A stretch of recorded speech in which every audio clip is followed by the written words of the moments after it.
السلام علیکم۔ کراچی میں سمندری ہوائیں بند رہنے کی پیشنگوئی، محکمہ موسمیات نے خطرے کی گھنٹی بجا دی، شہری احتیاط کریں۔ کیا آپ حالات حاضرہ سے آگاہی حاصل کرنا چاہتے ہیں؟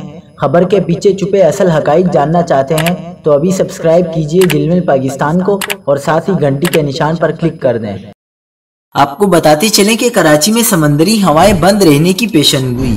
محکمہ موسمیات نے کہا ہے کہ شہر قائد میں گرمی کی حالیہ جزوی لہر مزید چند روز تک برقرار رہے گی۔ میٹ آفس کا کہنا ہے کہ ہوا میں نمی کا تناسب کم ہونے کی وجہ سے گرمی کی شدت بہت زیادہ محسوس نہیں کی گئی۔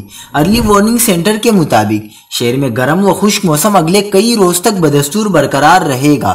دوپہر کے وقت سمندری ہوائیں مکمل طور پر بند رہیں گی۔ اس دوران بلوچستان کی گرم ریگستانی ہوائیں چلنے کا امکان ہے۔ محکمہ موسمیات کے مطابق دوپہر کے وقت معتدل سمندری ہوائیں شام کو فعال ہونے کی توقع ہے۔ آج جمعرات کو زیادہ سے زیادہ درجہ حرارت 35 سے 37 ڈگری جبکہ کل جمعے کو پارہ 36 سے 38 ڈگری کے درمیان رہنے کا امکان ہے۔ صوبے بھر میں بھی موسم گرم اور خشک ریکارڈ ہو سکتا ہے۔